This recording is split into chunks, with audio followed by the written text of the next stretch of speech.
कोना कहानियों का में आज की कहानी का शीर्षक है कैद घर। इसकी लेखिका नासिरा शर्मा, आवाज प्रज्ञा पांडे की। वकीलन खामोश बरामदे में पड़ी कुर्सी पर बैठी थीं। उनके चेहरे पर उदासी थी। आंखें लोहे के बड़े से दरवाजे पर टिकी थीं। उन आंखों में गम, गुस्सा, इंतजार और बेबसी थी। बड़ा सा घर साए साए कर रहा था। एक कमरे से दूसरे कमरे में कब तक फिरें? चारों लड़कियां गोरी चिट्टी सलीकेमंद थीं। लड़के वालों की लाइन लगी थी। हर खानदान चाहता था कि लड़की हमारे घर की बहू बने। वकीलन विश्वास से भरी ताश के पत्तों की तरह खानदानों को फेंट कर इक्का तलाश करती। पालनहारे ने जाने कौन से कर्मों के फल दिए कि 4 इक्के राजा बनाए और लड़कियों को ब्याह कर ले गए। अब बात है तन्हाई की। लड़कियां ससुराल में, दोनों लड़के कभी दुकान या कॉलेज में और मियाँ कोर्ट कचहरी में। अब यह अकेलापन बांटे किससे? उस मुर्दार कैसर से जो अंदर बावर्ची खाने में हांडिया भून रही है। एकाएक वकीलन की नजर अपने हाथ पर पड़ गई। चौंक कर उन्होंने हाथ को इधर उधर घुमाया और आंखें हैरत में डूब गईं। दुख से उन्होंने आह भरी और दिल ही दिल में कह उठी कि आखिर ये धब्बे कैसे हैं? पहले तो नहीं थे, कहां से आए? अभी तक मुझे दिखे क्यों नहीं? तौबा तौबा, कोई देखेगा तो क्या सोचेगा कि वकीलन अपने हाथ तक रगड़ कर नहीं धोती हैं, जो मैल जमा पड़ा है। कल ही झावे से रगड़ रगड़ कर धोती हूं। तभी उन्हें याद आया कि कैसर ने दूध उबाला कि नहीं। वहीं से बैठे बैठे चीखी, कैसर दूध उबाला? नहीं तो फट जाएगा। उबाल लिया, जवाब मिला। जवाब सुनकर भी उन्हें चैन नहीं आया। ख्याल गुजरा कि मुई ने ढक्कन भगोने पर लगाया या नहीं। आजकल छोटी छोटी छिपकलियां चली हुई हैं, एक आध टपक गई तो मेरे मौला, हराम चीज से दूर ही रखना। हड़बड़ाई सी वह बावर्ची खाने में पहुंची। जिस बात का डर था वही हुआ। भगोना खुला पड़ा था। कैसर बेगम बाल खुले आटा गूंथ रही थी। बस लग गई आग वकीलन को। सारा घर सर पर उठा लिया। आवाज वकील साहब के ऑफिस तक पहुंचने लगी, जो बावर्ची खाने के पीछे की तरफ था। वकील साहब पहले मुवक्किलों में उलझे चीख पुकार सुन नहीं पाए, मगर जब काम में खलल पड़ने लगा तो परेशान हो उठे। अपनी आवाज ही बेगम की चीख से कटती सी महसूस हुई। मुवक्किल पुराना था, चुपचाप चला गया पान लेने, ताकि वकील साहब शर्मिंदगी से बचें और वह सिरदर्द से। आज वकील साहब को बेगम का यह तेवर पहली बार नागवार गुजरा। आखिर अब यह चीख पुकार रोज का किस्सा बन चुकी है। इसका खात्मा कहीं तो होना चाहिए। मुंशी को इशारे से बताया और कुर्सी से उठकर घर की तरफ गए। आवाज अब सीधे कानों में चुभने लगी। दिमाग भन्ना गया। एकाएक तेज चलते हुए आंगन में पहुंच गए। देखा, बेगम अजीब तरह से बिगड़ रही हैं। चेहरा टेढ़ा सा हो रहा है, आंखें खूने कबूतर। यह हुलिया तो उन्होंने इनका पहले देखा ही नहीं था। ताज्जुब में पड़ गए। मियाँ को यूं आंगन में आन खड़ा देख उनकी चिल्लाहट पर ब्रेक लगा, मगर आवाज की तल्खी कम न हुई। यहां से चाय नहीं जाएगी, बाजार से मंगवा कर पिला दें। सारे वक्त चाय बनाती रही कैसर, तो खाना कब बनाएगी? आप जरा इधर आए, वकील साहब ने बड़े शाइस्ता लहजे में कहा। वकीलन समझ गईं कि जब मियाँ गैरों की तरह तमीज से बात करते हैं तो इसका मतलब है वह बहुत ताव में हैं। पीछे पीछे वकील साहब के संग कमरे में गईं। बैठिए, क्या बात है? कहाँ से बात शुरू करूं? वकील साहब कुछ नर्म लहजे में बोले। क्यों, कुछ जरूरी काम था जो भूल गए? वकीलन ने चिंता दिखाई। मैं कहना चाहता हूं कि मेरा काम जरा अलग तरह का है। तरह तरह के लोग आते हैं, तुम इस तरह क्यों गुस्सा करती हो? यह नौकरानी भी चली गई तो? बात घुमा दी वकील साहब ने। तो आपका मतलब है कि हम गंदगी खाएं, कीड़े मकोड़े निगलें? वकीलन ने उल्टा सवाल वकील साहब से पूछा। ज्यादा टोका टाकी से वह टिकेगी नहीं और काम तुम्हें करना पड़ेगा, मैं तुम्हारे भले के लिए कह रहा हूं। वकील साहब उनकी तेज आवाज से झुंझला उठे। मेरे भले के लिए? वकीलन की आंखों में खून उतर आया। लगा दिल किसी ने हाथों में लेकर मसल दिया हो। उनकी इस हालत को देखकर वकील साहब घबरा से गए। मेरी फिक्र है आपको कि उस मुई कैसर की। आपको फुर्सत है अपने मुकदमों से जो मेरा भला सोचेंगे? वकीलन के चेहरे पर कटाक्ष था। आहिस्ता बोलो, आहिस्ता। वकील साहब ने हाथ हिलाया। कहीं जाने देते हैं जो मैं आहिस्ता बोलूं? पूरे 30 साल से मैं इस घर में कैद हूं। बचपन बीता, जवानी गुजरी, अब अधेड़ हुई, कभी तो घुमाने ले जाइए। मायके मत जाओ, बहन के घर मत जाओ, बस दरोगा बन इस घर की रखवाली करो, कौआ हकनी बनो। वकीलन की आवाज भर्रा गई। काम करना है, यही हमारी रोजी है। तुम चाहती हो कि भरी थाली पर लात मार दूं और तुम्हारे पहलू से पहलू जोड़कर बैठूं। क्यों, सच कह रहा हूं ना? बस झूठी तो मैं ही हूं। चैन से गड्डियां गिनो नोटों की। जब मैं ही जिंदा नहीं रहूंगी तो यह घर, यह धन दौलत किस काम की? जब तुम चली जाओगी तो मैं घर बाहर कैसे संभालूंगा? आखिर आदमी शादी इसीलिए तो करता है कि घर की मालकिन सारा बंदोबस्त संभाले और वह चैन से कमाए। तुम मरना जीना लेकर बैठ गई। मैंने कब इनकार किया, मगर काम के साथ तुम ताजा हवा खा लेते हो, कुछ नए चेहरे देख लेते हो, हंस बोल लेते हो। मगर मैं क्या इन दीवारों से सिर फोड़ूं? बस मुझे मायके जाना है। कब से भाई बुला रहा है। अब्बा की तबीयत ठीक नहीं है। खत आया है? नहीं, मेरा दिल कहता है कि वहां कुछ हादसा हुआ है।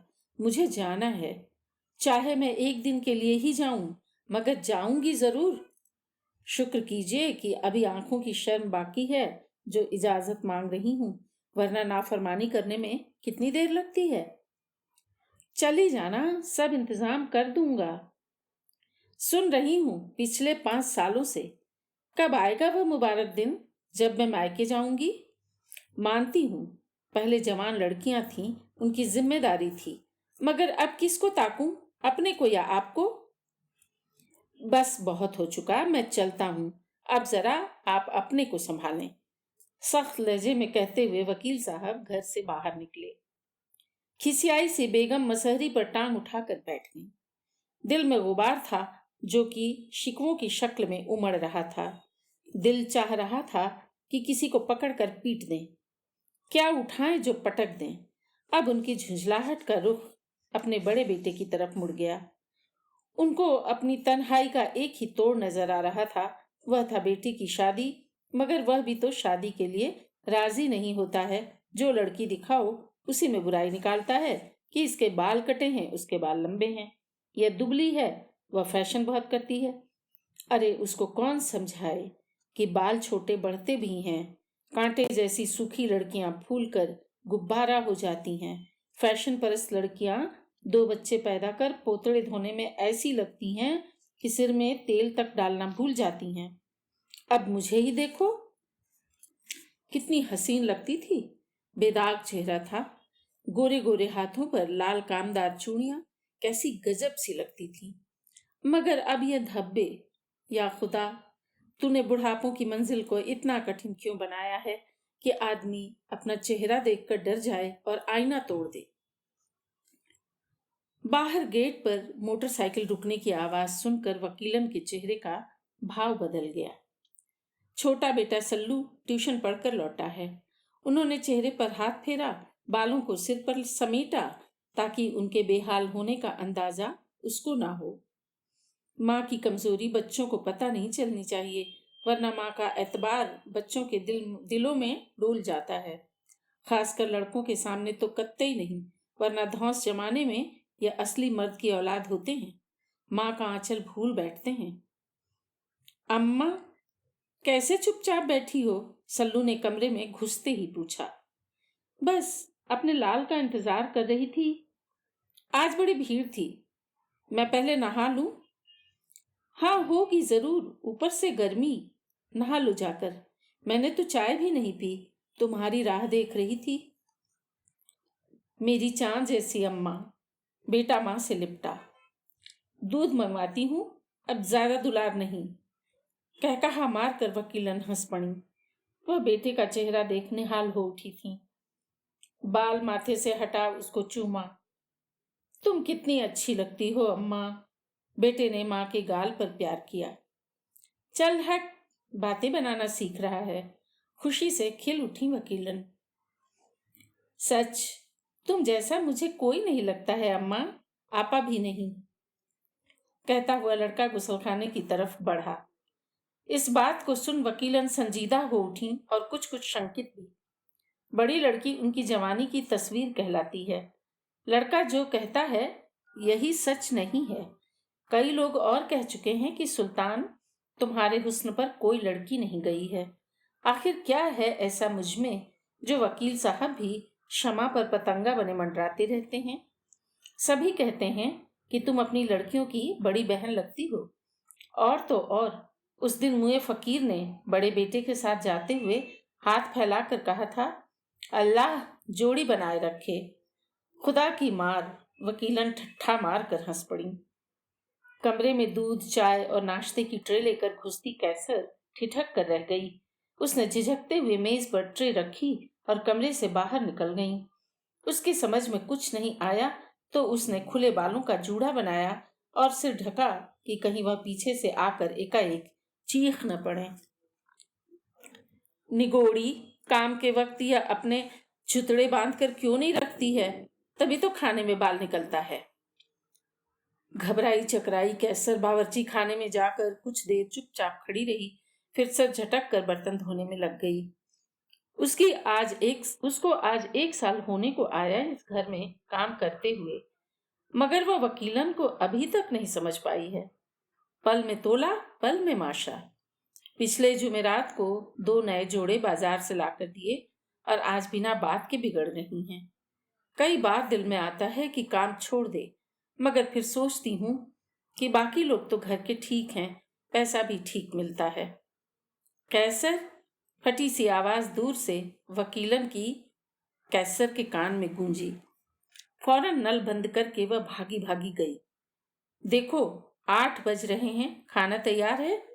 जी। अब बड़े भैया के आने का वक्त हो रहा है, शायद खाना खाकर दोबारा निकलें। फिक्र में डूबी सी वकीलन बोली और टीवी पर नजरें गाड़ दी, जिस पर कोई फिल्म चल रही थी। कैसर की नजरें भटक कर स्क्रीन पर जम गईं। पंखे की हवा ठंडी ठंडी उसके बदन में लगी तो उसको लगा उसकी सारी थकान उतरने लगी है। काम हो गया हो तो बैठ जा, फिल्म अच्छी है, वकीलन नर्म स्वर में बोली। जी, कहती हुई कैसर पैर समेट कर दरवाजे की चौखट से लगी बैठ गई।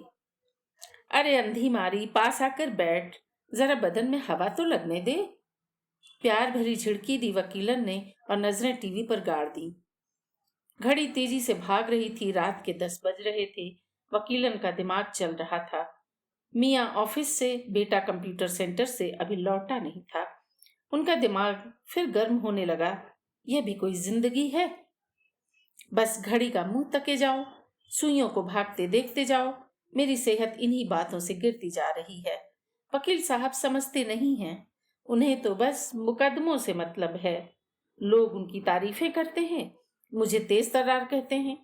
क्यों ना हूं तेज तर्रार, आखिर अल्लाह ने अक्ल दी है, समझती हूँ सब कुछ, तभी तो बिना ढूंढे लड़के घर लाकर लड़की ब्याह ले गए। मगर अब बहू कैसी मिलती है अल्लाह जाने। दूसरों के से अंडों से निकले चूजे का कोई एतबार नहीं। बस इसी बात की फिक्र मुझे खाई जाती है। मुझे लानी तो अपनी पसंद की लड़की है। बहुतेरे लड़के मनमर्जी की शादी रचा रहे हैं, मगर इस घर में यह सब नहीं चल सकता है। अरे भाई, मुझे रहना है बहू के साथ, कोई हंसी खेल नहीं है। देखो घड़ी में क्या वक्त हो रहा है, यह भी कोई खाने का वक्त है? तभी तो रात का खाया सुबह तक हलक में भरा रहता है। आखिर हजम होने के लिए भी तो वक्त चाहिए। पूरे 12 बजे दोनों बाप बेटे घर लौटेंगे। मैं बांदी बन खासा दोनों के सामने लगाऊंगी, इसीलिए मैं बीमार रहती हूँ। आदमी को चैन से सोने को तो मिले। जवान लड़कियां थीं, हाथों हाथ काम हो जाता था। अब बैठे रहो एक एक काम के लिए। बहू आ जाएगी तो कम से कम घर में रौनक तो हो जाएगी। तुम भी मियाँ खूब हो। अपने डैडी की कार्बन कॉपी। यह दर्द कहीं नौकरानी या नायन की चंपी से जाता है। यह दर्द अपनों के हाथों रफा होता है। मगर यह बारीक बातों को समझने के लिए तुम लोगों के पास वक्त है? हाँ, लड़कियां सब ब्याह दी, लड़के बाहर रहते हैं। लड़के ने पास बैठते हुए कहा। बहू तो पास रह सकती है। अब मुझसे यह सब अकेला झेला नहीं जाता, कराहती वकीलन बोली। तुमसे कौन झेलने को कहता है? अरे घूमो फिरो, मिलने जाओ। इस शहर में कहाँ अकेले भटकूं, किसके घर जाऊं? जिसके घर जाओ वही कहता है कि कब शादी कर रही हो बड़े बेटे की। मेरी बहन की लड़की हजारों में एक है, चिढ़कर बोली वकीलन। होगी, लापरवाही से बेटा बोला। होगी कहकर बात मत टालो।